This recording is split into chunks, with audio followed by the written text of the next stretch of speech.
Buenas tardes a todos. Gracias Alejandro, como siempre, por estar desde el primer día con cada proyecto de la oficina. La verdad que para nosotros tener tu apoyo es fundamental para hacer todos nuestros proyectos y todo lo que hacemos. Gracias a Roberto, a Cristian y a Eduardo por todo el trabajo que les ha llevado esta charla para que nos expliquen un poco de qué hacer en este trauma de uretra. Y bueno, en honor al tiempo, si les parece que vayamos empezando con Roberto. Bueno, comienzo. Me presento, mi nombre es Roberto Villalba Bachur. Actualmente me desempeño como jefe de residentes del Servicio de Urología del Complejo Médico Policial Churruca Vizca en Buenos Aires, Argentina. Mi hospital, para clarificar un poco, es el hospital de referencia de la Policía Federal de nuestro país. Y antes que nada, quiero agradecer a la Confederación Americana por darnos la posibilidad de participar de estos encuentros y mucho más con colegas de otros países, en este caso con Chile y México. Para mí es un honor representar a la sociedad argentina. La agenda de mi presentación, si se puede ver, comenzaremos hablando de epidemiología del trauma pelviano y de uretra posterior. Continuaremos con anatomía y clasificación de las fracturas pelvianas, evaluación de un paciente con trauma pelviano y mecanismo lesional del trauma uretral, clasificación del trauma de uretra posterior, manejo agudo y la terapia definitiva del trauma de uretra. Haremos referencia al trauma uretral en el paciente femenino y las conclusiones finales. Si hablamos generalmente de las clasificaciones de lesiones uretrales, por supuesto la tenemos que dividir en anterior y posterior, en los dos grandes grupos, y cada una de ellas va a ser por traumas cerrados o contusos, traumas penetrantes y traumas iatrogénicos, como podrán ver algunos ejemplos de traumas de uretra anterior y trauma de uretra posterior. En este caso vamos a hacer referencia exclusivamente al trauma de uretra posterior asociado a trauma de pelvis. Si tenemos que hablar un poco de epidemiología, en Estados Unidos está informada una frecuencia de aproximadamente 20 casos en 100.000 personas de fractura de pelvis, y esto conlleva una tasa de mortalidad que varía de acuerdo a si el paciente tuvo o no tuvo lesión uretral previa, en el que se duplica la frecuencia de mortalidad cuando está asociada a una lesión uretral previa. Por supuesto, sabemos que tiene una mayor relación en el hombre, casi el doble que en la mujer, siendo una de las causas principales los accidentes viales, es la causa más frecuente. Sin embargo, hay otras causas como las caídas de altura, accidentes laborales. En nuestra casuística hospitalaria, por supuesto, las heridas con arma de fuego y arma blanca, y también las iatrogénicas. La lesión uretral representa más o menos el 6 al 10% de las fracturas en pelvis, pero esta incidencia aumenta considerablemente cuando discriminamos las fracturas inestables de pelvis, que vamos a hablar a continuación. Este tipo de fracturas pelvianas también pueden estar asociadas con lesiones como vísceras intraabdominales, genitales, vesicales o rectales, que son considerables. Si hacemos un breve repaso sobre la anatomía, la estabilidad de la pelvis está dada por las articulaciones óseas, pero también a su vez en gran medida por los ligamentos, principalmente el ligamento iliolumbar, el sacroilíaco, sacroespinoso y sacrotuberoso. Esto le genera una gran estabilidad a la pelvis. Entonces, ¿por qué hablamos de una pelvis estable y de una pelvis inestable? Sin ser traumatólogos en esta presentación, por supuesto, la idea es poder tener una noción y un conocimiento de las fracturas pelvianas y la relación que tienen este tipo de fracturas pelvianas en las lesiones uretrales, que son las que nos competen en nuestra especialidad. Para ello tenemos que conocer en general la clasificación de las fracturas pelvianas, y acá presentamos dos tipos de clasificaciones que son las más utilizadas, la clasificación de Young y Burgess, que hacen referencia al mecanismo de lesión pelviana y a la estabilidad de la misma. Sin embargo, en nuestro medio, la más usada es la clasificación del Dr. Tile, que hace referencia a la estabilidad pelviana y no hace referencia al mecanismo de trauma. Esta clasificación se divide en tres grandes grupos.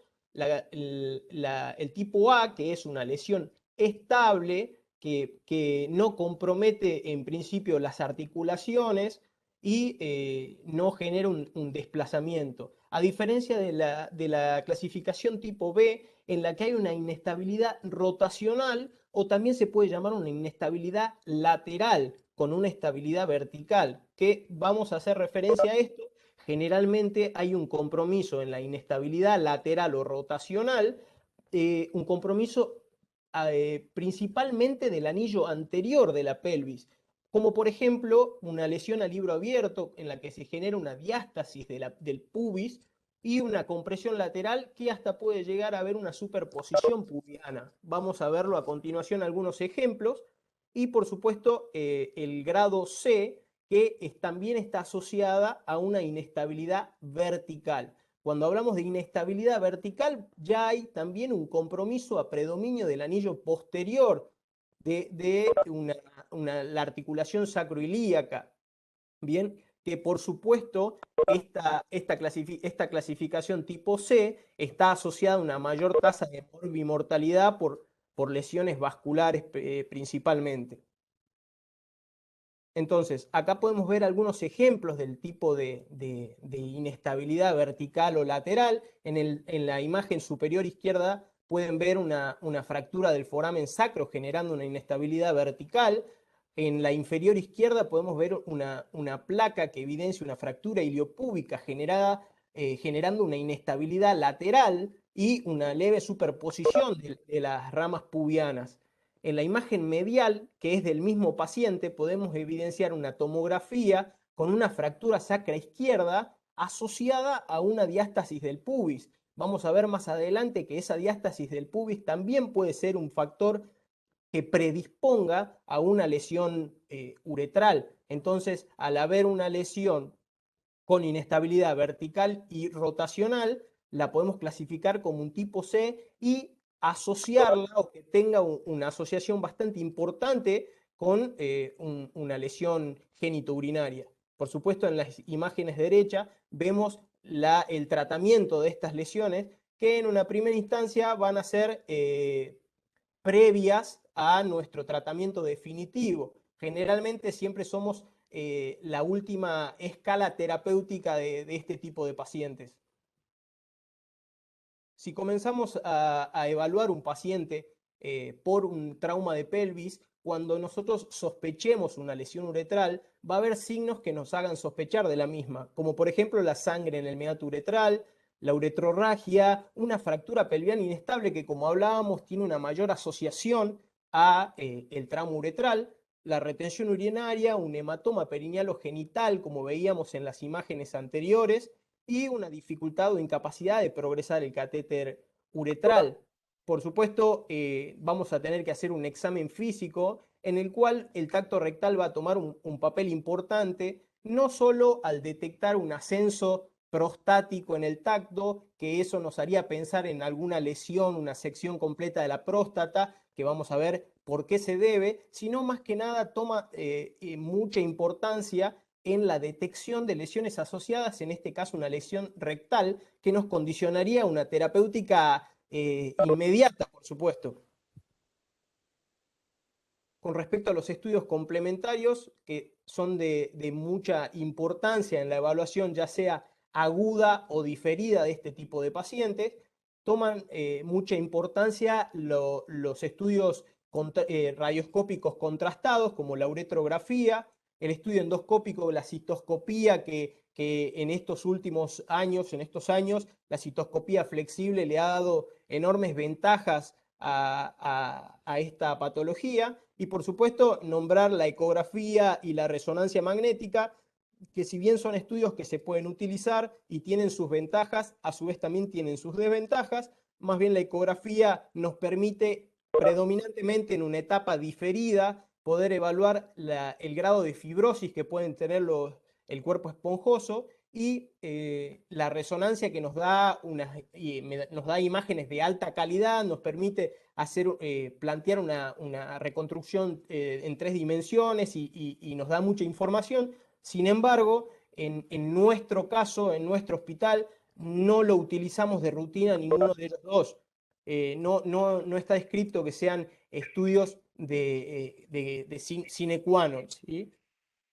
Cuando hablamos un poco de lesión uretral, tenemos en la gráfica de la anatomía a nivel prostático, uretra posterior, uretra membranosa y prostática, tenemos una clásica teoría que habla de que cuando se genera un trauma pelviano, la uretra posterior queda fija al diafragma urogenital y la próstata, junto por supuesto con la vejiga, generan un desplazamiento anterior, generándose una lesión, en este caso sería una lesión próstato-membranosa.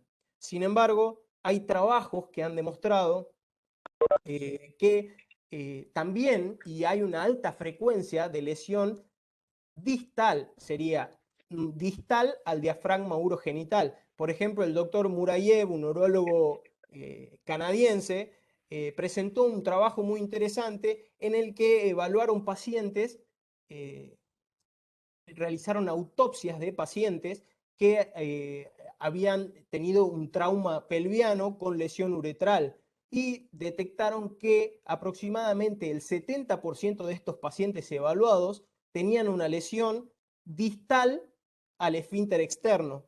Y esto se puede asociar, una teoría que puede asociarse a esto, es que la debilidad de la uretra a nivel de la uretra membranosa ingresando al diafragma urogenital puede favorecer la lesión a ese nivel.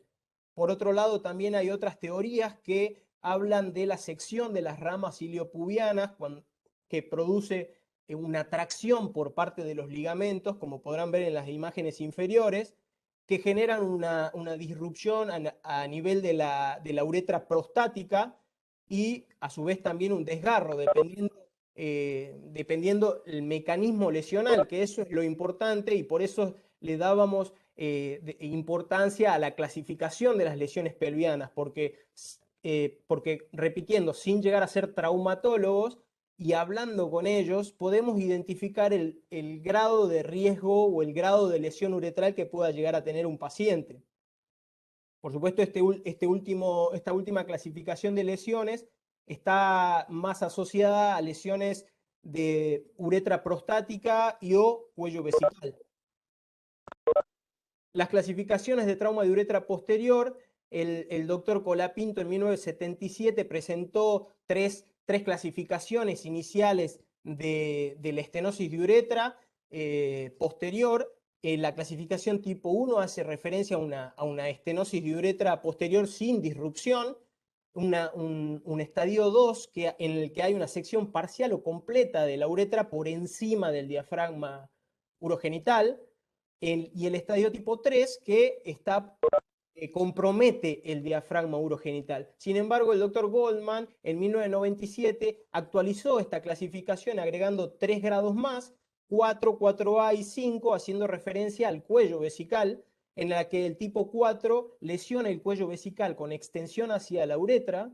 El tipo 4A hay una lesión vesical que extravasa a nivel periuretral, simulando el tipo 4. Y por supuesto el 5, que hace referencia a la sección de uretra anterior. Sin embargo, nosotros actualmente y en el servicio utilizamos la clasificación de la American Association of the Surgery of Trauma, que la clasifica en 5 grados. El 1 y el 2 es por contusión y estiramiento sin evidenciarse extravasación en el estudio contrastado, como dijimos que es de mucha importancia para el diagnóstico. Y el tipo 3, en el que hay una rotura parcial con extravasación de contraste, sin embargo, se logra contrastar la vejiga, y el estadio 4 y 5, en el que hay una sección completa sin lograr una tinción vesical, sin embargo, lo divide en la diástasis o en el segmento de separación uretral que hay con un menor a 2 centímetros o mayor a 2 centímetros, en la que esto puede predecir una evolución posterior del paciente. Cuando hablamos del manejo en agudo, pues se puede plantear algún tipo de controversia en el manejo en agudo, por eso hacemos una referencia y nos vamos a dedicar un tiempito a este tema. Hablamos de la cistostomía suprapúbica y la realineación primaria, dos prácticas que son realizadas exclusivamente por nosotros, en la que cada una de ellas tiene sus ventajas y sus desventajas. Sin embargo, en lo que no hay polémica al respecto es que en las primeras 48 horas no está sugerida la realización de una uretroplastia inmediata en estos pacientes. Si hablamos un poco de cada una de ellas, la cistostomía suprapúbica tiene una tasa de estenosis de aproximadamente el 90%. ¿Por qué hablamos de una tasa de estenosis de cerca del 90%? Porque si nosotros estamos frente a un paciente que presenta una lesión, ejemplificando una lesión parcial con extravasación, sin embargo, logra una tinción vesical y tomamos como conducta una citostomía suprapúbica, muy posiblemente este paciente desarrolle a futuro una estenosis de uretra. A diferencia de que si podemos plantear una realineación primaria en este tipo de paciente exclusivamente, hay una reducción de ese riesgo de estenosis considerable del 50%. Sin embargo, este tipo de realineación primaria se tiene que realizar en circunstancias adecuadas, mientras que la cistostomía suprapúbica es accesible en cualquier centro. Y por supuesto, la cistostomía suprapúbica nos permite contemporizar el paciente y esto es muy importante, derivar a un centro especializado. Nosotros consideramos que es muy importante esto, recibimos muchas derivaciones de todo el país porque el paciente, hay que valorar la primera terapéutica que se le plantea al paciente porque va a ser un factor pronóstico de ese paciente. Obviamente la realineación primaria está descrito que tiene un menor tiempo de cateterismo, más que nada porque estos pacientes cuando le logramos la colocación del cateterismo uretral en este tipo de pacientes, podemos plantear y hacer pruebas miccionales en menos tiempo de evolución que una cistostomía suprapúbica que generalmente tiende a una resolución en diferido con un tiempo de micción espontánea de aproximadamente 3 meses.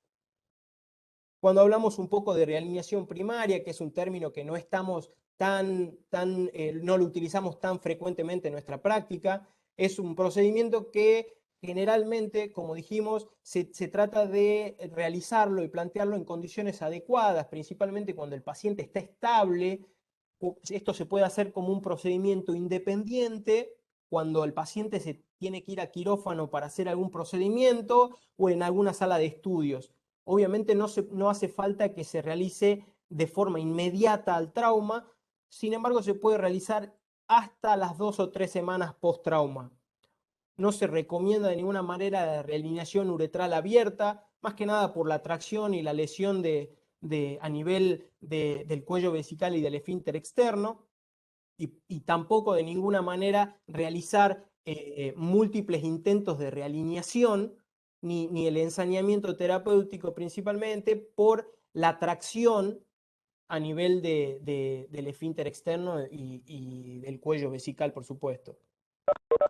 Para realizar esto es muy importante 3 factores fundamentales, que son el recurso humano idóneo, que seríamos nosotros, todos los que están escuchando esta charla, el instrumentario urológico adecuado, como ustedes verán, cuerdas hidrofílicas, endoscopios, radioscopía, catéteres y, bueno, la radioscopía, como dije previamente. Es fundamental el uso de todos estos equipos para lograr un éxito en la realineación endoscópica.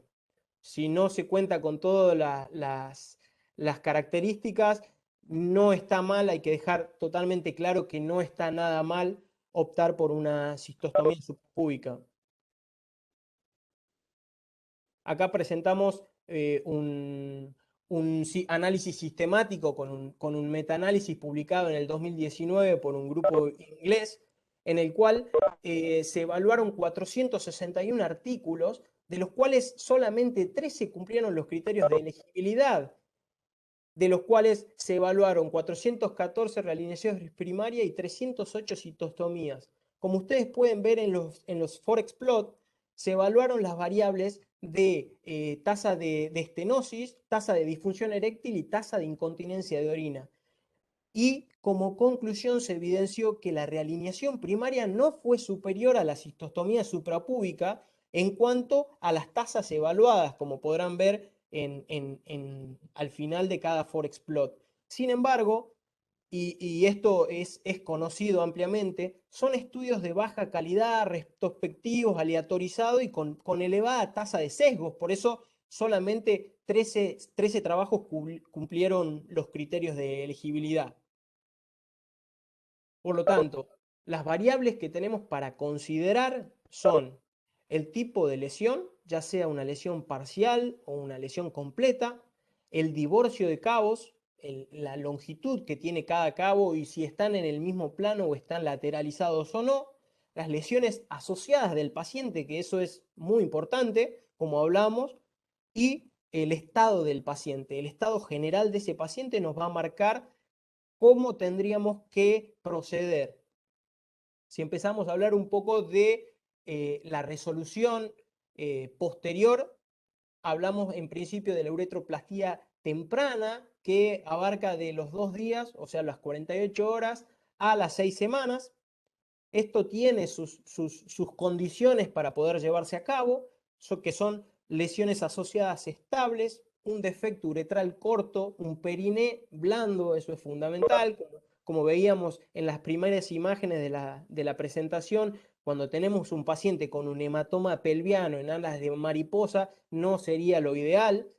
Y por supuesto, para realizar esta cirugía necesitamos una posición de litotomía forzada y no lo podría tolerar paciente con un trauma pelviano inestable, por lo tanto tiene que estar en condiciones de tolerar la posición quirúrgica.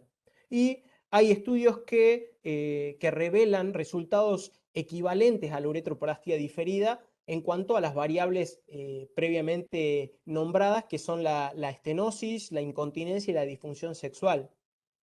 Y con respecto a la reparación abierta e inmediata, tiene sus indicaciones, por supuesto. En un principio hablábamos de las lesiones asociadas del trauma pelviano, en el cual puede haber un compromiso rectal, eso es una de las indicaciones de reparación inmediata, y a su vez también la lesión del cuello vesical y la próstata, en la cual son lesiones que tienen complejidad en la cicatrización en primera instancia. Con respecto a la resolución en diferido, en primera instancia hay que hacer una correcta reevaluación del paciente, no solo en el momento agudo del trauma, sino posterior. Hay que rehacer un estudio contrastado con una cisturetrografía retrógrada, y no solo retrógrada, sino también miccional. Acá toma un importante rol la fase miccional porque nos permite clasificar correctamente la longitud de esa brecha. Y por supuesto, la uretroscopía flexible y bueno, los estudios que hablábamos previamente, que en nuestro caso no lo utilizamos, que son la ecografía y la resonancia. Por supuesto que para plantear una resolución en diferido no tenemos ningún apuro y como dije previamente, en la gran mayoría de los casos somos los últimos en resolver a este paciente en general. El paciente ya viene con un tratamiento traumatológico, hay que evaluar cómo evoluciona desde ese punto de vista y hacer una evaluación de la continencia urinaria y la función sexual previo a la cirugía también.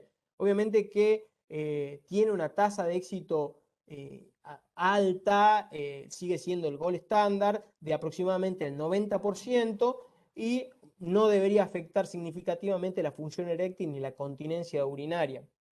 Repetimos y no me canso de nombrar que es muy importante la consideración general del paciente, ver el estado general y la resolución de las comorbilidades de este paciente para ver si está en condiciones de someterse a la cirugía uretral.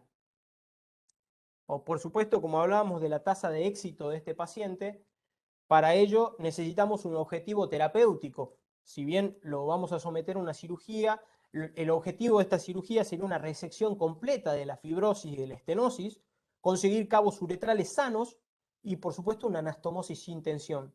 Para intentar lograr esos tres objetivos terapéuticos, necesitamos un correcto abordaje, un instrumental completo y un recurso humano idóneo que nuevamente seríamos nosotros. Si ustedes pueden ver la imagen a la derecha en el que se ve un defecto largo, puedo nombrar un trabajo que fue presentado por el doctor Koraitim, que es un urólogo egipcio que tiene múltiples publicaciones de patología uretral, en el cual mm, creo que no me anda el marcador, pero si ustedes ven, perdón, el doctor refiere que si la solución, si la brecha de estenosis es mayor a un tercio de la uretra vulvar, muy posiblemente ese abordaje requiera múltiples maniobras para lograr disminuir esa brecha y lograr hacer una anastomosis sin tensión. En cambio, si tenemos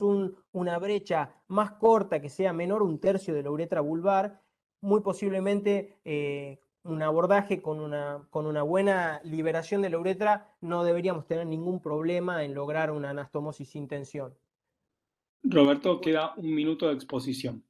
Perfecto. Hablando sobre la cirugía, los pasos importantes, una buena exposición del periné, una buena liberación de la uretra vulvar. Hay que hacer un correcto abordaje al respecto. Acá mostramos algunas imágenes quirúrgicas en el cual hay una apertura de la crura. La apertura de la crura nos permite disminuir la brecha. Otra alternativa, si no llegamos, es la pubectomía inferior. Y por último, un mecanismo sería el redireccionamiento de la uretra posterior a la crura, pero hay que tener mucho cuidado con la rama isquiopubiana por la compresión de la uretra contra la rama isquiopubiana. Si hablamos de las complicaciones, hablamos de reestenosis, incontinencia de orina y disfunción eréctil. La reestenosis puede ser por resección incompleta, la cual va a necesitar una recirugía, y la desvascularización puede necesitar una recirugía o una uretrostomía perineal. Si el paciente es muy joven, se puede considerar una revascularización si estamos muy seguros de que es un defecto arteriogénico. Con respecto a la incontinencia de orina, es por lesión del cuello vesical uretra y es más frecuente en niños y adolescentes y está muy asociado a múltiples intentos de realineación primaria. Y la disfunción eréctil principalmente está muy asociada a los defectos. Cuando es mayor a 2 centímetros hay mayor tasa de disfunción eréctil, hay una fractura pelviana sin lesión uretral tiene una tasa de disfunción eréctil del 5%, mientras que cuando hay una lesión uretral asciende exponencialmente. Y el tratamiento es igual a cualquier caso de disfunción eréctil. Ya terminando, hablamos de las lesiones en el paciente femenino, en el cual es mucho menos frecuente que en los hombres, muy posiblemente asociado a la flexibilidad que le da a la vagina. Generalmente son lesiones asociadas, pueden ser parciales o totales. Está asociado también a una alta tasa de complicaciones como incontinencia de orina y fístulas. Y por supuesto, un manejo temprano o tardío, dependiendo si es menor a 7 días o mayor a 7 días. Generalmente está reportado que la temprana tiene menor tasa de complicaciones y la tardía puede requerir abordajes combinados. Generalmente cuando es uretra proximal o del cuello, se hace una reparación inmediata, vaginal, abdominal o combinada, y cuando es distal puede ser diferida. Se puede intentar por vía vaginal directamente. Finalmente, presentando la casuística nuestra, con respecto al trauma de pelvis, desde el 2015 pudimos recabar esta información que tuvimos alrededor de 76 traumas de pelvis, de los cuales el 70% fueron hombres y el 30% mujeres. Con respecto a la lesión de uretra, recabamos 30 lesiones de uretra desde el 2015. Obviamente, en los últimos 2 años bajó la tasa de pacientes con lesiones uretrales, muy posiblemente debido a la pandemia que sufrimos. y el 94% de ellos fueron hombres, solo un caso de mujer.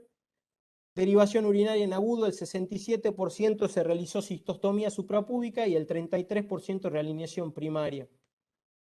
Y por supuesto la resolución definitiva, el 53% se realizó uretroplastía diferida, el 23% uretrotomía interna. Por supuesto, los pacientes que fallaron la uretrotomía fueron a uretroplastía diferida y el 17% de ellos no presentó estenosis. Casualmente de esos fueron solo 5 pacientes, de los cuales 3 se realizaron realineación primaria en agudo y 2 solo cistostomía. Finalmente, a modo de conclusión y remarcando que está dirigido principalmente a residentes, es muy importante considerar en primera instancia el estado general del paciente. Los estudios contrastados son muy importantes, la cisturetrografía para tomar una conducta. La realineación primaria con instrumental disponible es una práctica que está totalmente válida, pero no se recomienda múltiples intentos de ellos. La cistostomía siempre va a ser un procedimiento que no va a estar mal y, por supuesto, como dijimos anteriormente, derivar a un centro especializado es una conducta lógica. Los últimos segundos solamente agradecer a la CAO y a la Sociedad Argentina y a mis compañeros de residencia como también a los del servicio por la colaboración, creyendo que trabajando en equipo se logran mejores resultados. Muchas gracias.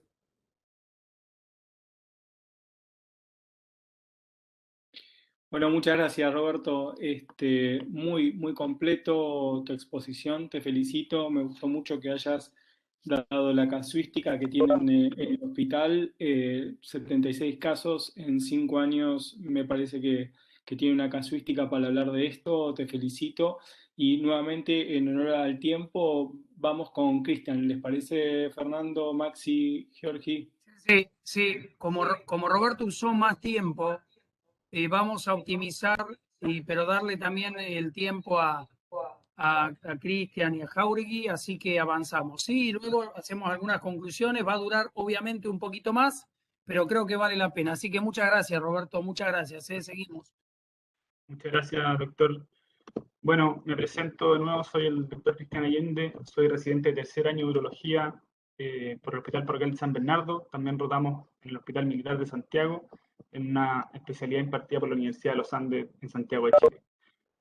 Hoy día me toca presentar del manejo que se le da a las lesiones traumáticas de la uretra en Chile. En Chile tenemos un centro de trauma y rehabilitación que es de referencia en el manejo de estas patologías, que es el Hospital del Trabajador. Por lo tanto, vamos a ver la experiencia que contamos acá. Bueno, partir por algo bien básico, las lesiones uretrales traumáticas no constituyen una urgencia vital por sí mismas, pero sí significan gran morbilidad a largo plazo para el paciente. ¿Por qué? Porque se asocian a estenosis, a incontinencia urinaria y a disfunción eréctil. Por lo tanto, de gran importancia diagnosticar la lesión en la fase aguda y también definir si el rellenamiento uretral se va a hacer en esta fase o de forma diferida. Vamos a ir la presentación en dos, vamos a iniciar con el manejo agudo y luego el manejo diferido.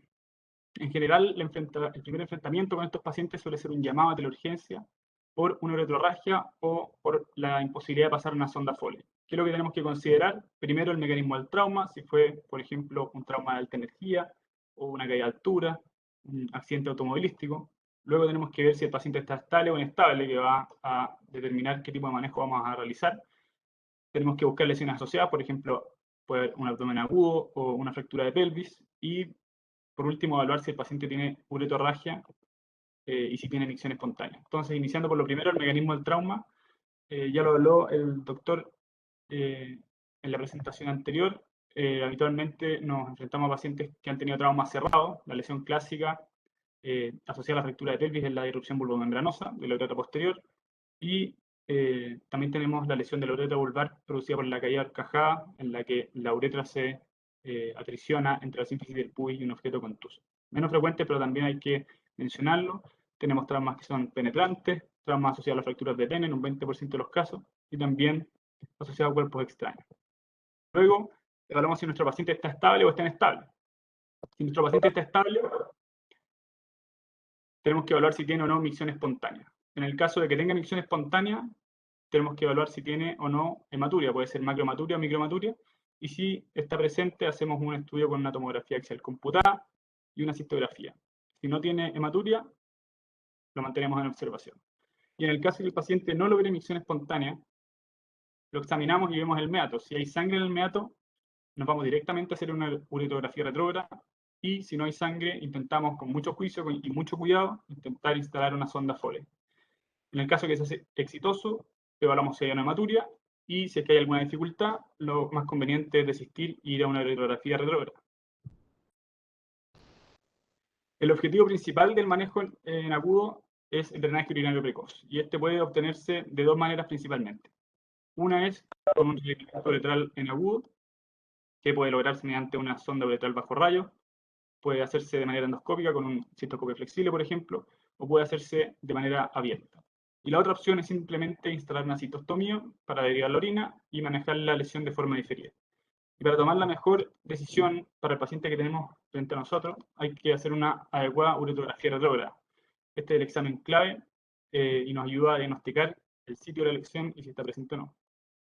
Aquí es muy importante optimizar la posición con una adecuada flexión de la cadera, flexión de la rodilla, rotación externa de la cadera y una extensión de la extremidad contralateral. Y aquí en la foto sale un joguincito que ayuda a elevar la cadera contralateral y también permite mejor proyección. Y si es necesario, o si el paciente no se puede mover, podemos mover nuestro arco de fluoroscopía o inclinar la mesa de rayos.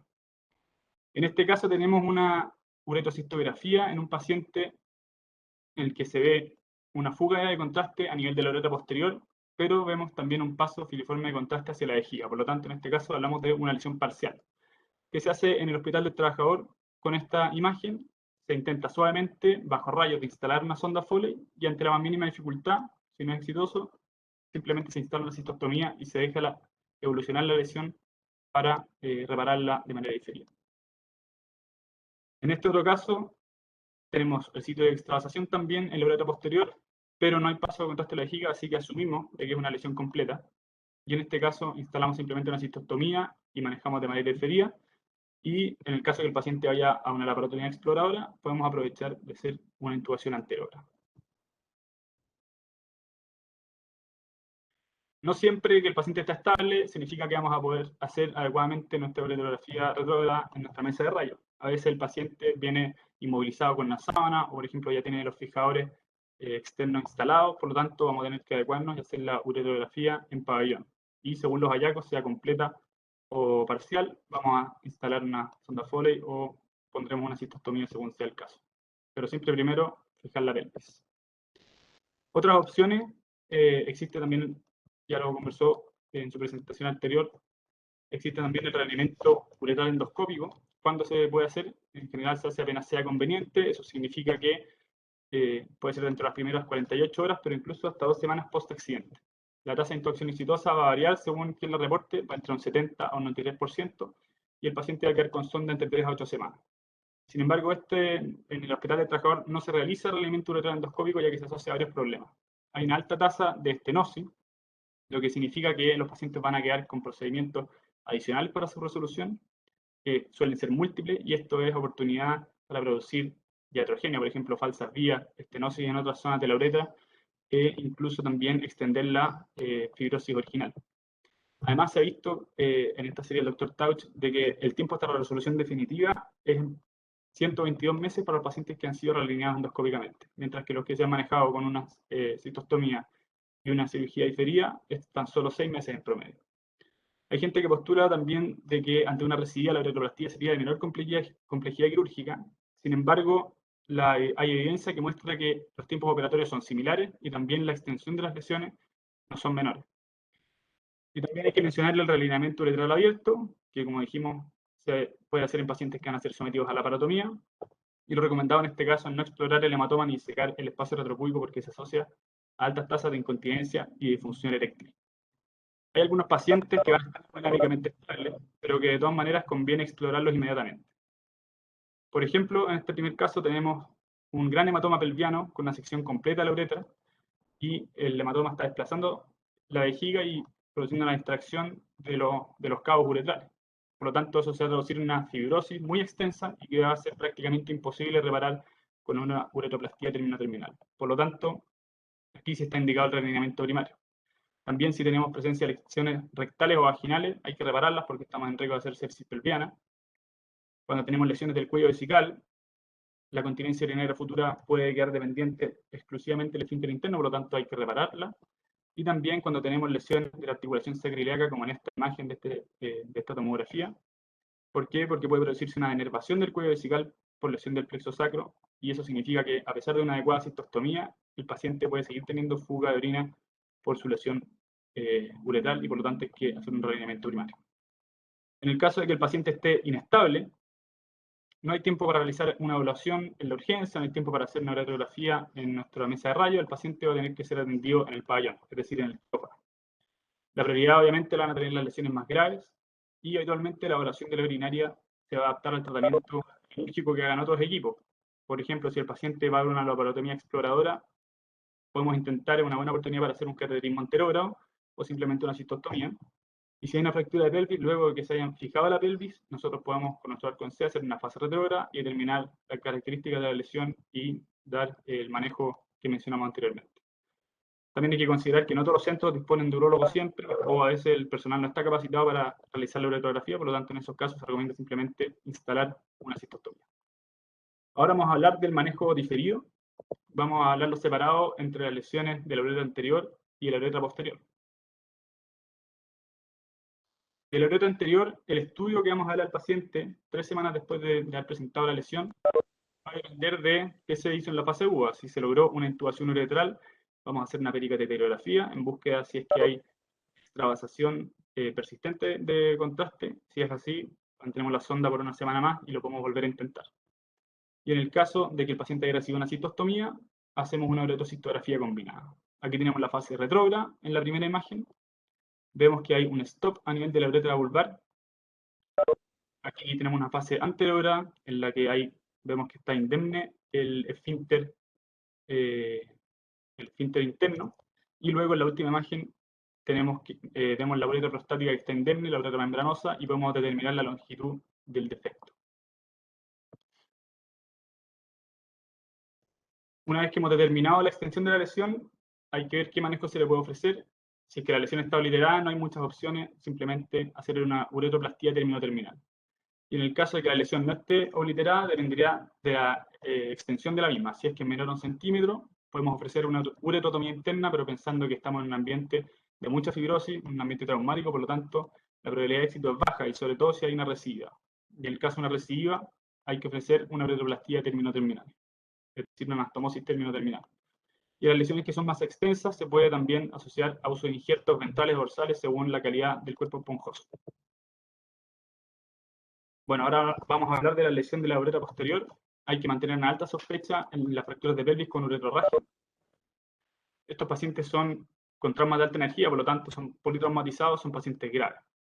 Un 90% de las lesiones de uretra posterior se van a asociar a fracturas de pelvis y un 5 o 10% de las fracturas de pelvis se van a asociar a una lesión uretral. Igual hay que considerar, por ejemplo, que es más probable encontrar con una fractura de pelvis una lesión de la vejiga. ¿Y por qué la uretra posterior es tan susceptible a lesionarse en las fracturas de pelvis? Bueno, eso viene dado por la íntima relación que tiene la uretra posterior con el arco, el hueso púbico. Está adherido a este mediante los ligamentos puboprostáticos y también por la membrana perineal, que es parte de la fascia perineal profunda. Y habitualmente la lesión típica es a nivel vulvomembranosa distal al esfínter. Pero hay más de una manera de fracturarse la pelvis, y lo importante en qué se traduce eso para nosotros, los urólogos, es que la inestabilidad de la fractura de pelvis se asocia a mayor frecuencia y mayor gravedad de fractura de trauma uretral. O sea, a mayor inestabilidad, mayor frecuencia y gravedad del trauma de uretra. Y simplemente hay que conceptualizar la pelvis en un arco anterior, formado por las 4 ramas del pubis, y en un arco posterior, que está formado por el hueso ilíaco y por la articulación sacroiliaca. Cuando la fractura compromete solo el arco anterior, hablamos que son fracturas totalmente estables. Cuando la fractura compromete tanto el arco anterior y completamente el arco posterior, son fracturas que son inestables, tanto en sentido vertical como rotacional. Y cuando compromete el arco anterior y parcialmente el arco posterior, es una fractura que va a tener una inestabilidad rotacional. Bueno, esta es la clasificación de Tile de lo que ya se habló en la presentación anterior. A modo de ejemplo, el ejemplo típico de la fractura estable, que es la fractura de 4 ramas, una ala de mariposa. En este caso se produce un desplazamiento del fragmento óseo y eso produce una lesión completa por cizallamiento de la uretra. Y en el otro extremo tenemos las fracturas completamente inestables. Lo clásico es la fractura Malgaigne, en la que se desplaza la hemipelvis completamente hacia arriba, y esto es el trauma uretral más grave, ya que se produce un trauma uretral completo, sección completa, y también con luxación de los cabos. ¿Qué tenemos que considerar para el manejo diferido? Primero es cuándo. En general, lo convencional es esperar 3 meses después del accidente, pero en el hospital del trabajador, si el paciente ha salido su gravedad, si el paciente también cuenta con el permiso de los traumatólogos para ponerse en posición de litotomía extendida, puede hacerse a partir de las 4 a 6 semanas. Tenemos que evaluar la estenosis uretral, el grado de separación y también si hay o no luxación de cabo. Y es muy importante ver cómo está la función esfinteriana, sobre todo con énfasis en el esfínter interno, ya que en una uretroplastía terminal es muy difícil conservar el esfínter externo y la continencia quedará pendiente del esfínter interno. Por lo tanto, pacientes que han sido operados de la próstata o que tienen lesiones neurológicas, hay que adelantar que pueden tener incontinencia urinaria. También es importante evaluar la función eréctil, porque la función eréctil nos va a hablar de qué tan adecuada es la irrigación vulvar.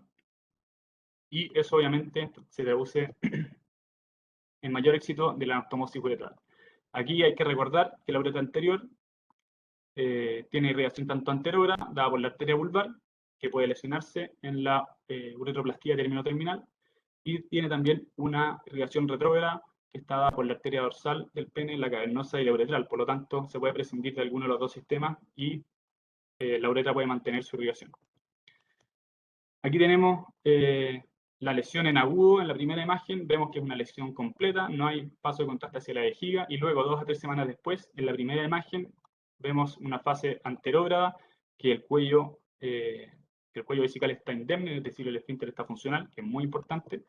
Luego vemos una fase miccional, en que se dibuja la uretra prostática, y vemos que el cabo proximal está luxado, ¿ya? Y vemos la extensión de la lesión, que en este caso es de 1,5 centímetros.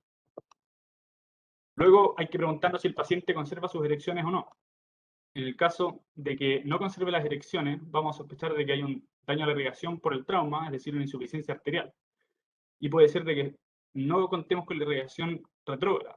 Y en ese caso hay que estudiar al paciente con la ecografía Doppler, ¿ya? Y porque si es que hacemos una retroplastía sin investigar si conserva la irrigación retrógrada, vamos a caer, podemos lesionar, perdón, la arteria vulvar en la cirugía, y eso significa que vamos a producir una isquemia y una necrosis del bulbo, y ya vamos a haber resecado un pedazo de uretra, y ahora más encima vamos a producir una lesión más extensa aún que va a ser muy difícil de reparar.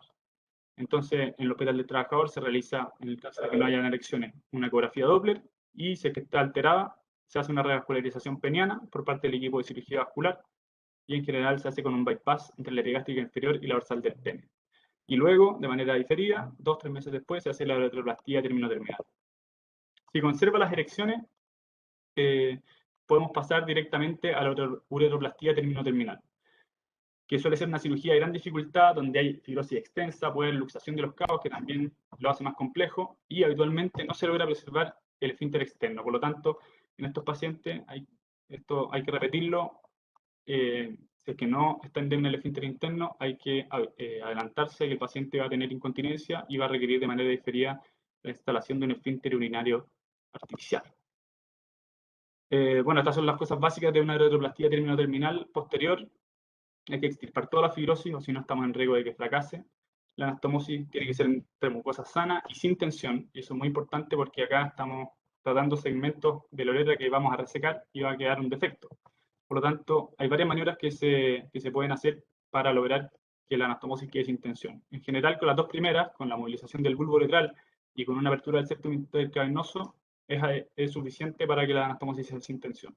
Pero si no es suficiente, podemos hacer uso de una pudectomía o incluso de un reroutage uretral. En esta foto es un abordaje perineal. Tenemos aquí la uretra vulvar aislada y vemos que están las cruras cruzándose de los cuerpos cavernosos y se está produciendo la sección entre estas, de manera que la uretra pueda tener un trayecto más vertical y acortar la distancia entre los cabos. Y este otro caso tenemos a la izquierda, aislado con este Penrose blanco, y la flecha señaliza un túnel que se hace por debajo de la crura del cuerpo cavernoso, y luego vemos que el bulbo está siendo reruteado, y esto también con el fin de disminuir las distancias entre los ambos cabos y generar una anastomosis sin tensión. Bueno, la ureteroplastía en general es transectante. ¿Qué quiere decir eso? De que se moviliza todo el bulbo y eso habitualmente produce la lesión de las arterias vulvares. Quiere decir que quedamos dependientes solamente de la irrigación retrógrada y por lo tanto ponemos en mayor riesgo de fracaso nuestra anastomosis. En el Hospital del Trabajador, el equipo ha descrito, aquí está la referencia, una técnica con preservación de las arterias vulvares, en la que durante la cirugía se identifican con Doppler las arterias vulvares, se ve cuál es la de mejor calidad, si son las dos de buena calidad, se intenta preservar las dos, y luego se moviliza el bulbo. Aquí en la segunda foto está aislada la uretra, el segmento fibroso de la uretra, y vemos que está preservado el pedículo con la irrigación del bulbo. Y en la tercera foto podemos ver de que se ha resecado la fibrosis, se ve la uretra, ¿no es cierto?, con ya los puntos instalados, preparados para hacer la anastomosis.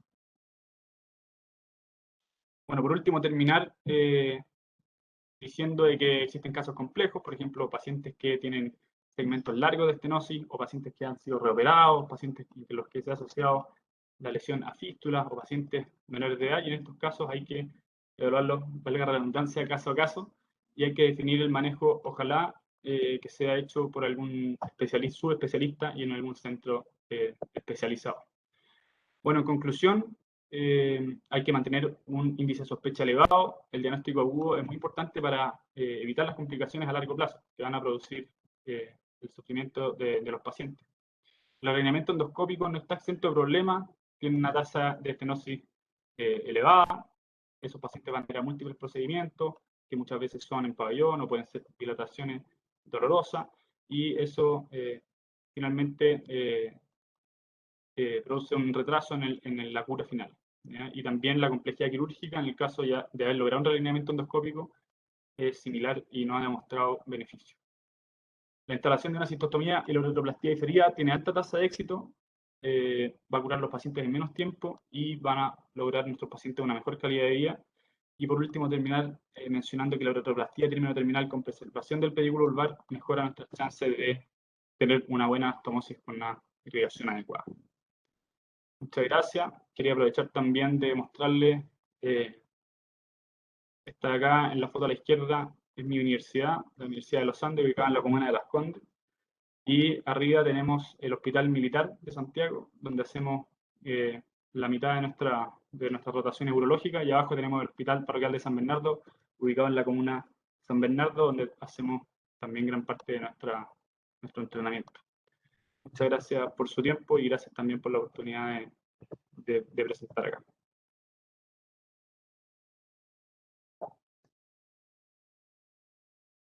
Bueno, muchas gracias, Cristian, muy bien. La verdad que vamos a dejar, repito, para el último de unos 10 minutos. Vamos a intentar terminar en tiempo, pero muy bien, muy claro, se va fortaleciendo, se va complementando la idea que es un poco lo que buscamos. Así que bueno, Georgina. Bueno, sí, vamos a continuar con la última charla a cargo del doctor Eduardo Jáuregui, médico residente del Instituto Nacional de Ciencias Médicas Salvador Subirán, en representación de la Sociedad Mexicana de Urología. Así que no sé si estás ahí, Eduardo, para ir cargando tu presentación. Vamos a darle lugar a él y luego al finalizar hacemos las preguntas que puedan ir surgiendo y los mensajes finales. Adelante, Eduardo. Perfecto. Bueno, nuevamente agradeciendo la oportunidad de estar en este foro frente a grandes colegas y compañeros y maestros. Y bueno, vamos a continuar con estas pláticas y también un poco introducir cambios en los paradigmas que existen dentro de la lesión de uretra en el trauma pélvico asociado también a caídas. Cabe recalcar, y es bien importante recordar, que este tipo de lesiones y reconstrucciones estaban destinadas al fracaso. viene en la literatura, si no es por el maestro de la cirugía reconstructiva, doctor Turner Warwick, el maestro de la cirugía reconstructiva uretral y quien fue pionero en estas reconstrucciones, que los tiempos han cambiado y la urología no es lo que solía ser. Bien nos enfrentamos nosotros como urólogos a retos involucrados con estos procedimientos y nunca debemos de subestimarlos. Vamos a ver justamente la evidencia que aunque los algoritmos nos dictan cómo debemos actuar en estos casos, bien podemos tener diferentes desenlaces. Afortunadamente, en los últimos 80 años, podemos ver con las publicaciones que encontramos en PubMed, en sobre todo grandes fuentes de bases de datos de artículos médicos, que ha existido un boom, una explosión en cuanto a la información y los resultados que hay en la literatura con respecto a este tema. Si bien ya también nuevos urólogos innovadores, maestros como el doctor Kulkarni, el doctor Mundy en Inglaterra, han logrado innovar en técnicas quirúrgicas, en cómo comprendemos el mecanismo fisiopatológico de esta enfermedad y aplicando nuevas tecnologías para llevar a mejores desenlaces. Bien sabemos que esta patología es infrecuente, sin embargo, se ha buscado mejorar con la tecnología y con estas nuevas técnicas mejores desenlaces, la manera más segura de poder resolver estos problemas, y es de ahí donde ha nacido desde hace 80 años una gran controversia, que ha sido el debate constante en este medio como nosotros en el campo de la urología.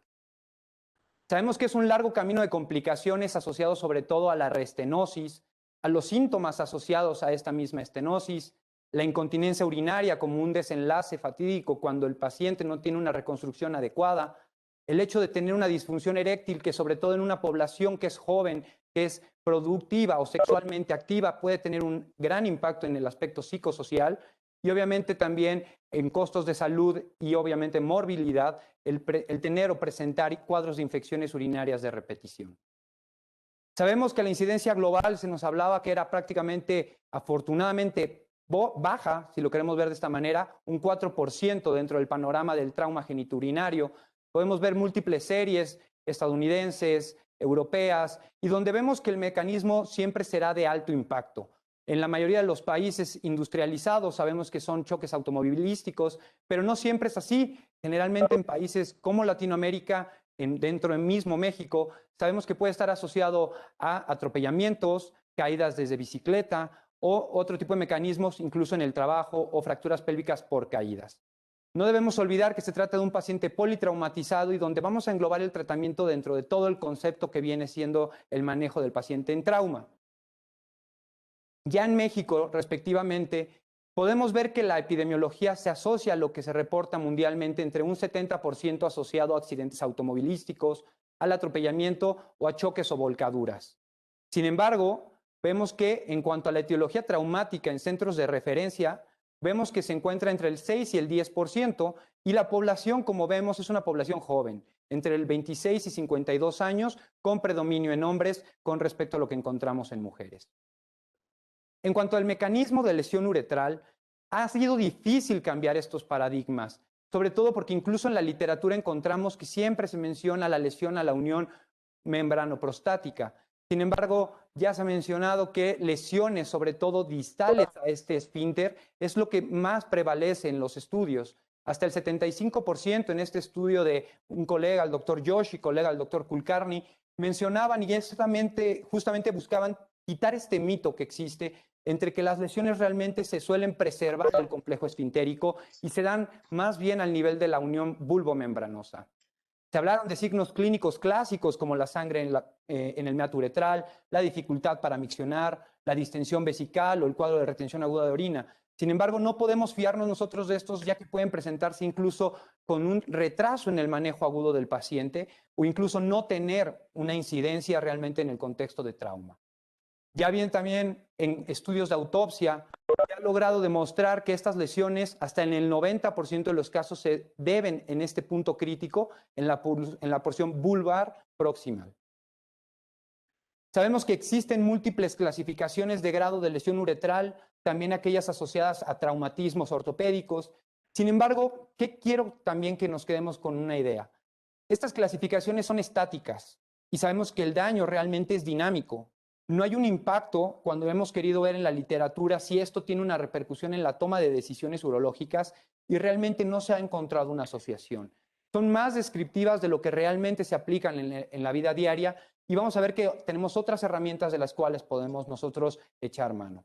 Lo que sí es importante recalcar, sobre todo al momento del manejo, y no olvidar que hasta el 65% de estas lesiones se van a tratar de transecciones completas.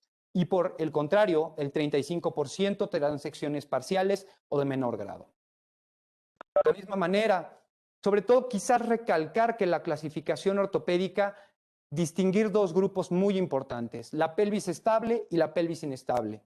Bien mencionaban que no somos ortopedistas o cirujanos traumatólogos, pero sí podemos determinar que en el paciente con una fractura con pelvis inestable, la incidencia de este tipo de lesiones va a ser mucho más elevada, pero también no es un porcentaje estratosférico, el 4.5%, y que va a estar asociado a lesiones concomitantes, tanto lesiones vesicales que generalmente suelen ser extraperitoneales. Aunque se han tratado de buscar asociaciones o riesgos asociados a los grados de fractura, se han descrito en algunos estudios que suelen ser de número bajo de pacientes y por lo tanto no debemos de fiarnos nada más del patrón de la fractura para predecir si existe o no una lesión uretral. Es lo que nos va a dar más bien la severidad del mecanismo de trauma, lo que nos va a llevar a una sospecha mayor. Un punto muy claro, porque hemos hablado de múltiples estudios diagnósticos, sin embargo, algo que nos tenemos que quedar nosotros en cuenta es que el urólogo, nosotros, somos guías en el abordaje diagnóstico de estos pacientes. Quizás en el contexto en agudo, en algunos centros, no podamos tener este papel, pero en el momento en que el paciente llega con nosotros, ya nosotros tenemos un impacto en el manejo y evidentemente en el desenlace pronóstico de los pacientes. Todas estas baterías de estudios, el ultrasonido, la cisturetrografía, la cisturetrografía por vaciamiento y algunos más especializados, en todos ellos nosotros tenemos un rol o un papel que jugar. De ahí sabemos que la uretrografía retrógrada es el abordaje inicial por excelencia. Es sencilla, es dinámica, alta sensibilidad y de sencilla interpretación si estamos familiarizados. Pero también es importante recordar que es operador dependiente, que en situaciones donde no tenemos un acceso suprapúbico, la valoración de la uretra posterior puede ser un poco más compleja que en aquellos pacientes con lesiones o incluso si la técnica no está bien realizada, podemos tener una dificultad para la apertura del cuello vesical y que además no tenemos una asociación en cuanto a las relaciones anatómicas que podemos tener. Se han descrito, por ejemplo, el gap vulvouretral como factores predictores de una reparación más compleja, pero también tenemos nuevas cosas en la tecnología que nos permiten complementar estos abordajes. Sabemos que la cistoscopía flexible, en los centros que ya podemos tener acceso a ella, va a permitir evaluar el cuello vesical si es que se encuentra abierto, pensando en una lesión neurogénica, si es que ya existe una lesión propiamente al cuello vesical con hallazgos como un cuello en forma de gota, y al mismo tiempo condiciones asociadas en pacientes que tienen sondas de larga evolución como presencia de litiasis. Pero la resonancia magnética, estudio muy familiarizado en los médicos radiólogos, también ha venido a cambiar el actuar del urólogo. Es un estudio que, a pesar de ser costoso, lo sabemos, y de no estar disponible en todos los centros, ya ha venido a ser parte de la evaluación de los pacientes con trauma uretral en nuestro país. Bien, incluso nosotros tenemos un papel que usar cuando este estudio se está realizando. Ya se ha descrito la técnica en donde nosotros sellamos la sonda de cistostomía, se distiende la vejiga y de manera retrógrada hacemos la instilación de un medio, en este caso agua, como hacer simplemente un contraste negativo para permitir caracterizar el gap uretral que existe entre ambos extremos, tanto el proximal como el distal. No solo eso, permite que ya en algunos centros tengamos reparaciones complejas asociadas a daño al piso pélvico, donde además podemos descartar la presencia de fístulas y determinar qué pacientes son candidatos a reconstrucciones complejas. Además de esto, podemos ir un paso más adelante y hacer una reconstrucción en tercera dimensión, fusionando tecnología y al mismo tiempo técnicas quirúrgicas. ¿Por qué? Nos permite identificar una anatomía compleja, como podemos ver en las imágenes. Espongionecrosis vulvar, se ha mencionado justamente estas lesiones isquémicas, pero que esto también es un factor al momento de hacer una reparación uretral. El secuestro prostático en pacientes mucho más complejos con doble daño a nivel del esfínter externo y del cuello vesical, determinar con exactitud cuál es la longitud de ese defecto uretral y además relaciones anatómicas que nos van a permitir no tener un procedimiento que puede ser impredecible al momento de entrar a hacer la reparación. Es así que tenemos una planeación adecuada que va a correlacionar con los hallazgos intraoperatorios y que evidentemente va a tener un mejor desenlace en la reparación de estos pacientes. Ahora, todo esto es muy interesante, pero qué mejor que plasmarlo en un caso clínico que tenemos y tuvimos en uno de nuestros centros. Un masculino de 32 años con antecedente de un accidente automovilístico, pero ya portador de una sonda suprapúbica desde hace 11 años por una fractura de pelvis. Podemos ver las imágenes del defecto uretral a nivel de la uretra posterior y que sería un paciente candidato a una reparación compleja. Es ahí donde la evolución en el manejo de la lesión uretral ha venido a cambiar paradigmas. Sabemos que son pocos los estudios comparativos, que el bajo nivel de evidencia de los mismos ha sido un poco difícil para estandarizar el manejo. Sin embargo, además, algunos centros no tienen el seguimiento que quisiéramos a largo plazo y son escasos los estudios que sí lo tienen. Sin embargo, hay que destacar que también en épocas recientes, incluso en nuestro país, se han dado colaboraciones multiinstitucionales con centros de alta referencia a nivel mundial y series que las que lo reportan son centros especializados en el manejo de estos pacientes. Además de que ya se ha empezado a dar importancia a los desenlaces del paciente, tanto en calidad de vida como en aspectos funcionales. Sabemos que la inestabilidad hemodinámica nos va a dictar que nosotros tratemos al paciente bajo las guías de trauma del ATLS. Muchas veces en nuestro país se lleva la derivación de la vía urinaria de manera urgente y la colocación de una sonda suprapúbica que puede ser por un cirujano general y en pocas ocasiones por un cirujano urólogo. Y de ahí viene la referencia que suele tomar bastante tiempo en estos pacientes para que lleguen a un centro donde realmente puedan ser atendidos por un médico especialista. De ahí que hay que definir cuál es la trifecta de desenlaces que queremos en estos pacientes. Sabemos que la recurrencia de la estenosis va a hablar del éxito de nuestro procedimiento. Sin embargo, para el paciente, tanto la disfunción eréctil como la incontinencia urinaria van a tener un papel fundamental para poder determinar que realmente el éxito del procedimiento se ha logrado. Se han descrito a lo largo de la literatura múltiples tratamientos que han ido desde realineamientos de manera muy rudimentaria, incluso únicamente utilizando realineamiento digital o por medio de suturas. Y aunque la reparación primaria temprana ha tenido su espacio dentro del tratamiento, este se ha reservado para lesiones rectales, lesiones vesicales asociadas, pero con una alta tasa de morbimortalidad en estos pacientes. La reparación primaria tardía, esta reparación que se realizaba dentro de los primeros 7 días, realmente solo se describió en un solo estudio en 1991 y aunque tuvo una buena tasa de evitar restenosis, la tasa de disfunción eréctil en estos pacientes fue bastante alta. El realineamiento abierto ha quedado prácticamente en el olvido y el realineamiento endoscópico y la colocación de cistostomía con una uretroplastía diferida ha sido el punto de gran debate en la actualidad. Sabemos que el realineamiento se puede llevar en agudo o incluso subagudo dentro de los primeros 7 días y desafortunadamente, plasmando esto en nuestro país, el manejo de atención primaria siempre o la mayoría de las veces se da por el cirujano general o de trauma. Se da prioridad evidentemente a la estabilización de las lesiones concomitantes y se hace una derivación urinaria abierta en agudo. La referencia suele llegar a nosotros a mediano o a largo plazo y la escasa experiencia también cabe destacar que no todos los urólogos hemos estado familiarizados a realizar realineamientos endoscópicos y en muchas ocasiones también existe la dificultad para tener el adecuado acceso a un equipo endoscópico o incluso a 2 de ellos. Existen múltiples algoritmos que nos hablan de sospechar una lesión uretral y llevar una guía de manejo de si tenemos una lesión rectal asociada, una lesión vesical, de si realizar cistostomía o realineamiento. Pero ¿qué dice la evidencia? Vamos a ver que la realineación primaria se ha buscado tener en pro que mejora la oportunidad de recuperación del paciente. Se ha descrito en la literatura que hasta del 10 al 50% de ellos no requerirán un mayor tratamiento a futuro. Esto también por la mejoría en el equipo endourológico, se ha vuelto más accesible, ha habido menores tasas de disfunción eréctil e incontinencia, aunque esto puede estar también en relación al mecanismo de trauma, y que evidentemente se tiene que realizar en un paciente hemodinámicamente estable.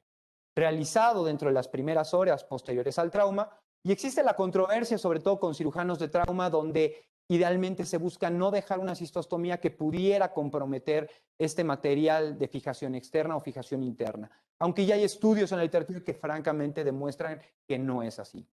Por otra parte, quienes defienden la cistostomía justifican que la realineación puede empeorar el grado de la lesión, de ser unas lesiones parciales, volverlas completas, y que la realineación, vamos a ver, necesita experiencia. No solamente el ser urólogos o el estar familiarizados con el equipo de cistoscopía flexible nos da estabilidad, es un procedimiento que puede llegar a ser difícil. La mayoría de estos pacientes, inevitablemente, si no se tratan la cistostomía, pues sí, requerirá una reconstrucción posterior, pero en la mayoría de estas ocasiones la reconstrucción es una cirugía dentro de lo que cabe para estos procedimientos más sencilla de lo que puede ser en pacientes que tienen intentos de mayores realineaciones o incluso otros procedimientos para el manejo de la estenosis concomitante. Además de que la realineación no está exenta de complicaciones, lleva la extravasación al riesgo de infección, riesgo de abscesos o incluso exacerbar la lesión o ese distanciamiento entre el gap uretral. Y en verdad facilita o previene la uretroplastía que se puede dar en un segundo plano. Ya bien autores en Japón describían o han descrito recientemente, aunque el número es bajo en los pacientes, que la colocación o el realineamiento primario en este caso está asociado a que los pacientes se sometan a mayores número de procedimientos, sabiendo que el paciente posterior al retiro de la sonda genera una estenosis corta en este sentido, menor de 1 centímetro, y los llevan a uretrotomías internas. Sin embargo, vuelven a fallar y se vuelve a intentar. Y eso también es porque el urólogo que no está familiarizado con el proceso reconstructivo sigue perpetuando estos procedimientos que, como vemos en la gráfica, incrementa la complejidad del procedimiento, incrementa los tiempos operatorios e incluso la complejidad del procedimiento por la tasa de sangrado que existe en los mismos. Y al final, por lo menos en este estudio, se evidenció que la tasa de éxito comparado de aquellos pacientes que se iban a uretroplastía, pero posteriormente, previamente habían tenido realineamientos, era mucho menor comparado con los pacientes que únicamente se había colocado la cistostomía y dando un reposo uretral. Además de esto, ya las pocas revisiones sistemáticas con las que contamos en la literatura sí nos hablan de estudios que son retrospectivos, que pueden estar sesgados. Sin embargo, cabe aclarar que son estudios en centros especializados y aunque los desenlaces no demuestran diferencia en el hecho de tener la realineación primaria comparado contra la colocación de cistostomías, esto no siempre debe ser tomado como una directriz. Nada más aquí para mencionar cuando lo llevamos a la vida real o a la práctica, la realineación primaria. Este estudio, en un centro de trauma de primer nivel en los Estados Unidos, se realizaron realineaciones primarias por un solo médico urólogo, familiarizado ya con este procedimiento, y a lo largo de 10 años realizó 15 realineamientos en este tiempo, de los cuales el 100% de los pacientes se lograron realinear, pero vemos en la imagen, en el diagrama, que estas realineaciones hablaban de desplazamientos uretrales proximales hacia la sínfisis del pubis, que son procedimientos nada sencillos, todos bajo la guía fluoroscópica, y que al final de esto vemos que incluso en manos expertas son tiempos operatorios prolongados, 80 minutos, y al final el desenlace, el 53% de estos pacientes, a pesar de esto, desarrollaban una estenosis.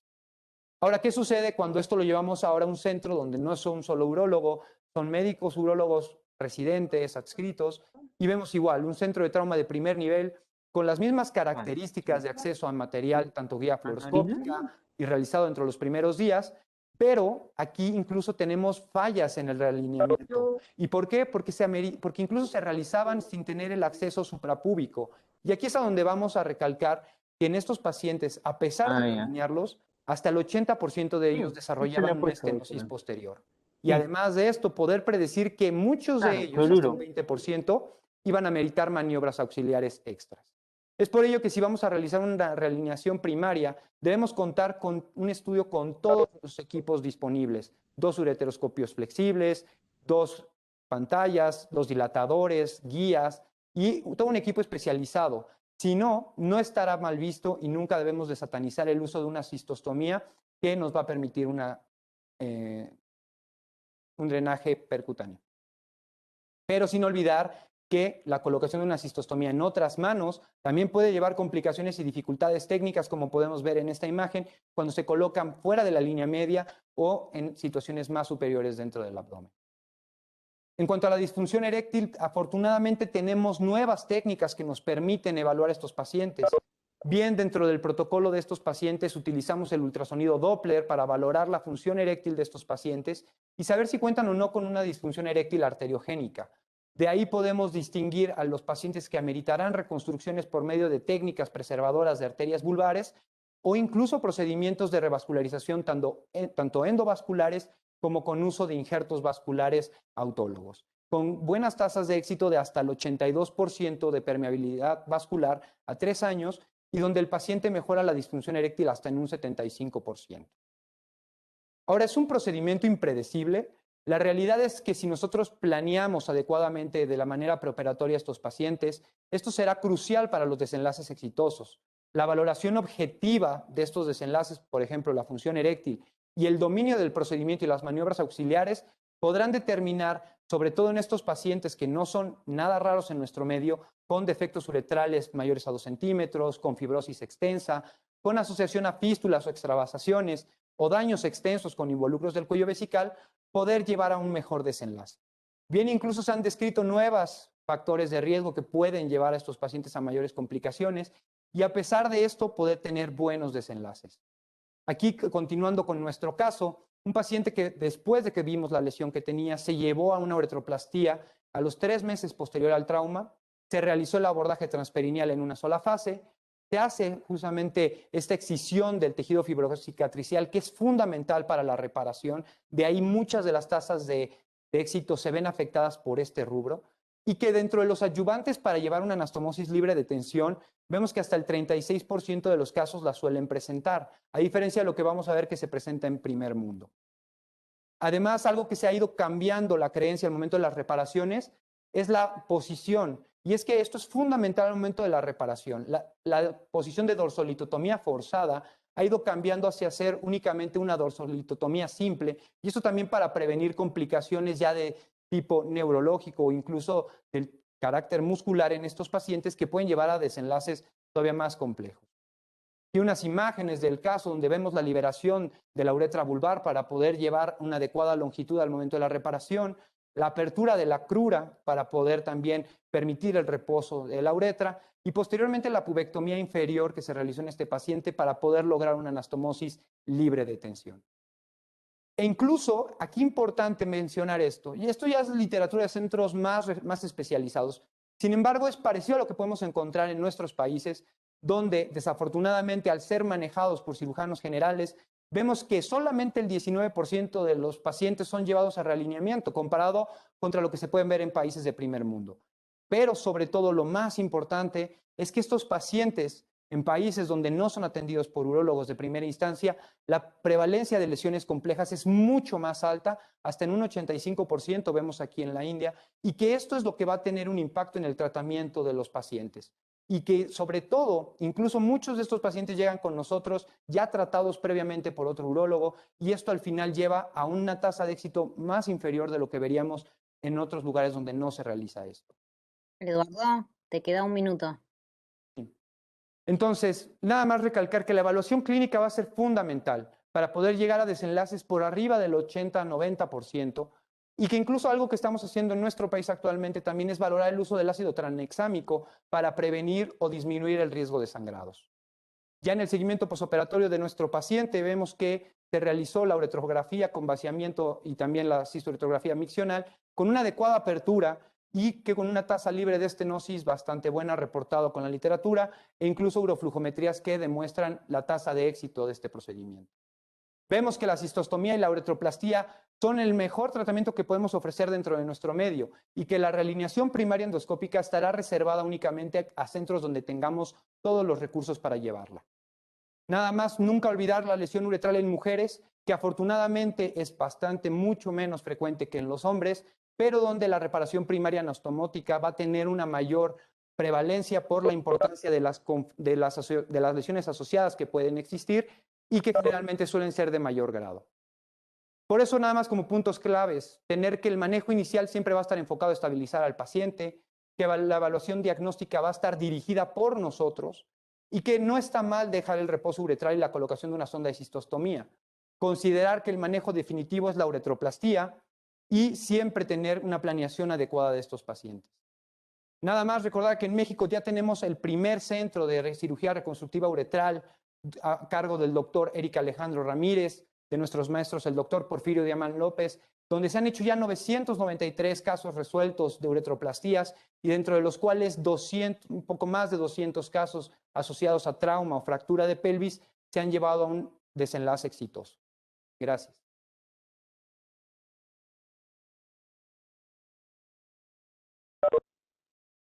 Muy bien, felicitaciones, Católica. Eduardo. Muy innovador la presentación. No habíamos visto este tipo de presentaciones en el aula virtual, así que felicitaciones y también por haber considerado un caso real de ustedes en el centro en el cual estás. Así que felicitaciones y también a los residentes que han presentado en el día de hoy. Bueno, muy bien. 2 o 3 puntos para irnos todos a casa. Acá en Argentina ya es de noche. Primero agradecerles. Yo creo que acá fuimos de menor a mayor. Se cumple el objetivo que este año habíamos coordinado con Alejandro Rodríguez y con la oficina de residentes de dar un tema para que se desarrolle y también ver cada sociedad y cada médico residente qué soporte tiene detrás como para mostrar casuística, estadística, qué recurso y soporte audiovisual, qué capacidad tienen los residentes de transmitir ideas, porque finalmente nada más y nada menos, el mejor va a tener que presentar su trabajo en plenarias. Yo creo que acá mi devolución es que todo fue de menor a mayor, siempre es difícil el rol del que abre la sala, así lo hizo Roberto Villalba Bayur de Argentina, como haciendo una presentación bastante más teórica, una suerte de update bibliográfico, quizás con menos presentación respecto a recursos audiovisuales. En el medio aparece Cristian Allende Palle de Chile, que mejora un poco la presentación, complementa la presentación de Roberto en relación a introducir algunas ideas y gusta mucho el hecho de finalizar con algunas conclusiones personales. Es bueno decir, bueno, de todo lo que dije, las conclusiones de mayor a menor son estas, estas y estas. Y mi manera de ver es que el broche respecto a ese impacto, ese cierre audiovisual, porque tiene la virtud, lo estamos notando, me parece que México utiliza mucho en sus presentaciones del residente sus propias estadísticas, sus propios casos, sus propias limitaciones. Y eso en realidad logra impactar respecto a esa vivencia individual del país. Así que ese es mi mensaje. No dejen de, o por lo menos lo que me llevo, no dejen de sacar conclusiones. Uno en la última diapositiva, la de conclusiones, tiene que decir, de acuerdo a lo que yo presenté, esta es la primera conclusión, esta es la segunda y esta es la tercera. Aún con autocríticas, uno puede decir, mi país no tiene experiencia o no tiene un centro en trauma, con lo que no cuento con datos nacionales. Pero bueno, la verdad que felicitaciones y le doy la palabra a Alejandro para que con toda su sapiencia, digamos, en este tema pueda cerrar. La verdad, felicitaciones a los tres. He visto las 3 charlas y quiero comenzar con Roberto. Roberto hizo francamente una revisión completa de lo que es el trauma uretral anterior, posterior. Nos dio las incidencias que tienen en su hospital.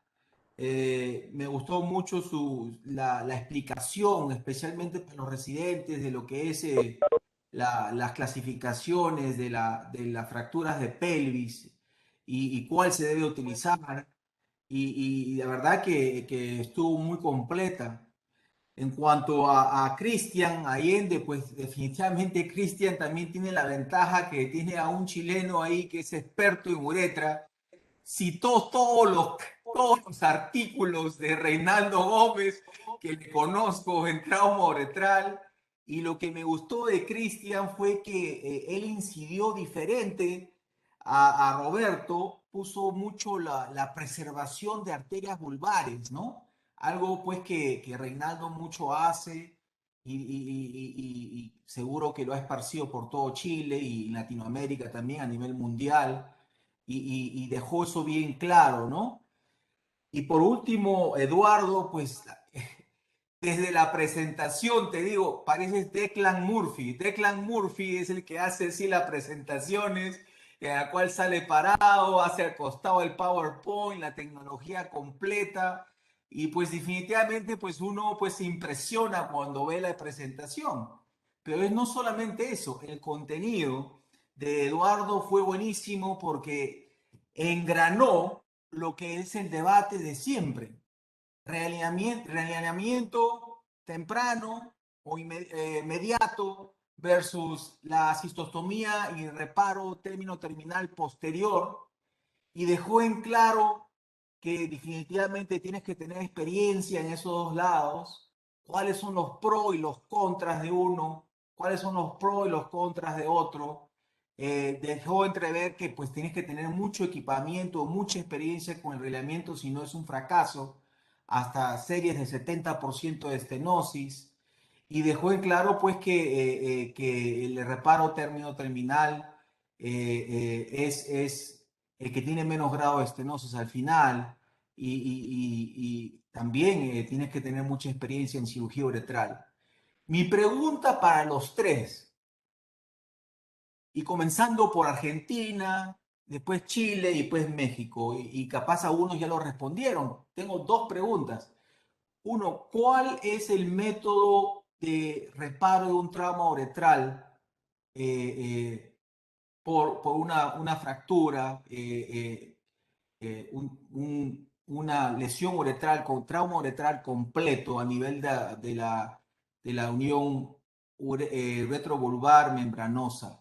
¿Qué es lo que hacen más común ustedes? Comenzando por el residente de la SAO. Bueno, nosotros Roberto considerando Villalba. Sí, sí. Bueno, muchas gracias por las devoluciones de todos. Nosotros considerando una lesión completa a nivel del segmento bulbo-membranoso, como usted lo refiere, por supuesto ya el paciente, habiéndolo resuelto desde el punto de vista del manejo agudo, lo que intentamos es en su gran mayoría, en la resolución en diferido, como presenté en nuestra casuística, en su gran mayoría lo resolvemos de modo diferido con una uretroplastía perineal, liberando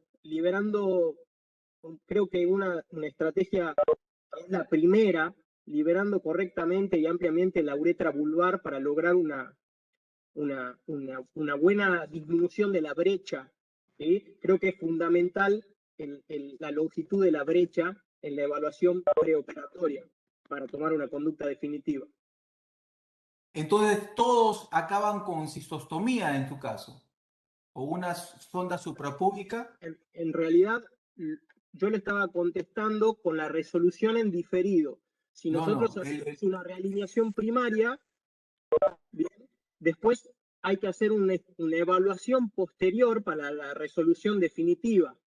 Entonces, no, pero mi pregunta va, trauma uretral, ya tienes el diagnóstico y todo, es completa, lesión bulbomembranosa, ¿me entiendes? ¿Qué haces? ¿Realineamiento uretral o cistostomía y diferido?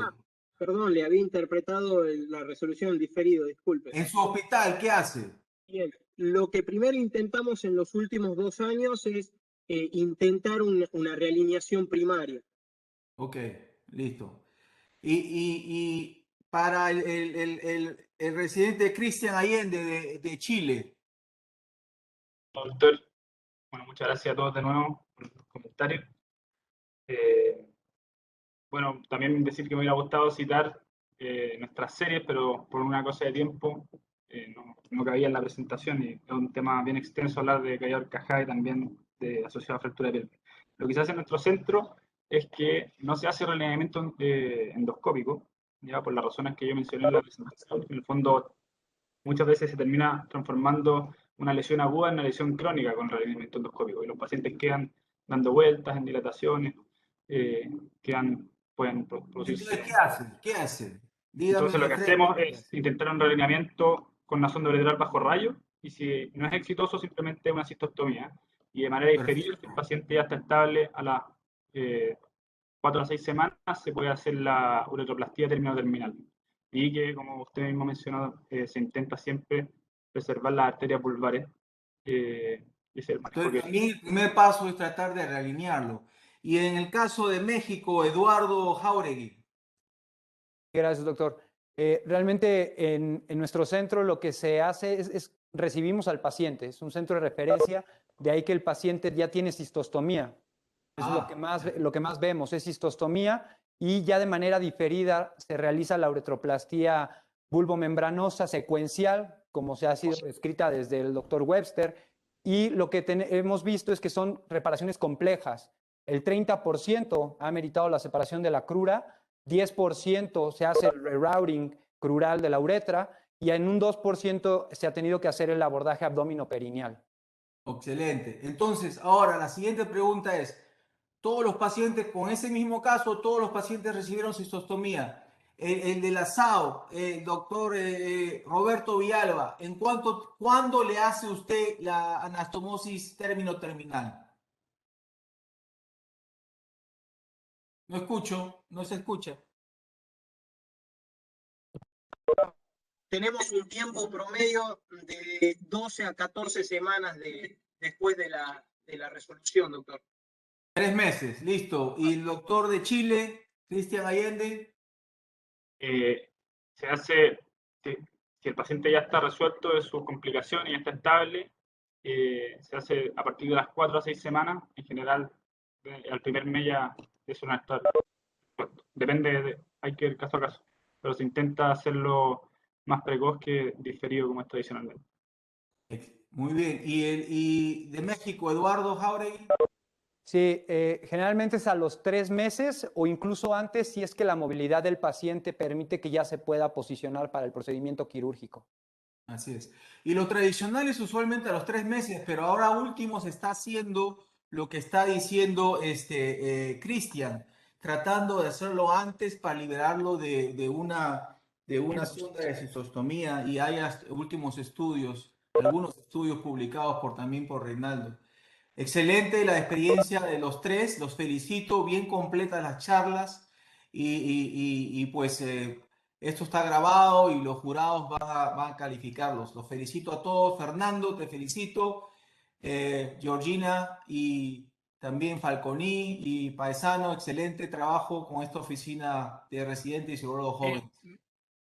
Me gustaría que hagas Gracias. 30 segundos un comentario de la visión que estás teniendo en la CAU sobre la creación de un grupo de trabajo de trauma. ¿Estoy equivocado, Alejandro? Bueno, en Asamblea General se abrieron grupos de trabajo, ¿no? ¿Por qué? Porque necesitamos, número uno, hay mucho. La especialidad de urología ha crecido tanto y las subespecialidades han crecido tanto, ¿me entiendes? En la urología, que se han dividido algunos grupos, ¿no? Y ahora en el 2022, porque todo va a salir, todo va a ser normal hasta el 2022, y en el 2022 se ha separado lo que era litiasis nomás, es litiasis y endurología, ahora, el próximo año. Después lo que era robótica y laparoscopía se ha separado en laparoscopía, grupo, y otro grupo de robótica. Lo que es oncología se ha separado en muchos grupos, porque la oncología ha crecido demasiado. Se ha separado en cáncer de próstata, un grupo, se ha separado cáncer renal, cáncer de vejiga. El cáncer renal va con cáncer renal y adrenal, cáncer de vejiga, cáncer de testículo y cáncer de pene y tumores raros. No tenemos un grupo de trauma, no tenemos un grupo de trauma, tenemos el grupo de uretra y reconstructiva, pero no tenemos un grupo de trauma y interesante, sería bueno plantearlo a futuro, no sabemos, pero vamos a ver cómo va este incremento de grupos de trabajo a partir del 2022. Pero muy bueno, muy buena idea. Vamos a ver cómo primeramente quedan esos grupos y ver si es que es necesario hacer un grupo de trauma o no. Porque toda la urología avanza, ¿me entiendes? Por supuesto. Bueno, Alejandro, déjame darle un fuerte abrazo a Roberto, agradecerle a Cristian, a Eduardo. Ahora ya terminó, yo les doy un abrazo, les agradezco porque todos somos socios como en este proyecto, lo estamos construyendo entre todos. Les agradezco mucho que se hayan expuesto. No es fácil hablarle a la Confederación y la verdad que lo han hecho muy, muy bien. Conozco a los maestros de cada uno de ustedes, a los profesores, y también por añadidura les mando un gran abrazo y les agradezco. Estoy muy feliz. Y bueno, podemos cerrar, Alejandro, si te parece. Un gran abrazo a los integrantes de la oficina y les pido que nos sigan acompañando. Abrazo a todos. Bueno, Gracias a todos. muchas gracias por la participación. En primer lugar, a los residentes que fueron, que presentaron hoy magníficas charlas, el apoyo de sus sociedades, y definitivamente, pues, los invitamos de nuevo a continuar participando y viendo los otros debates, porque es importante el grupo de residentes que siga creciendo, que crezca más. Hemos tenido un montón de participantes hoy día y esperamos que continúe el grupo creciendo porque es muy bueno. Esto es muy bueno. Estas presentaciones lo hacen a ustedes actualizarse. Y hoy día han actualizado muchos artículos citados de los últimos 10 años, 5 años, muy buenos, muy buenos. Los felicito a todo el grupo de la Oficina de Residentes y Urólogos Jóvenes también. No se olviden, inscríbanse en el Congreso CAO 2021 virtual. Fernando Santomil es el director del foro. Y es increíble, es un foro con grandes speakers, con profesores de altísimo nivel y unas charlas increíbles. Participen de ese foro de residentes durante el Congreso CAO Perú 2021.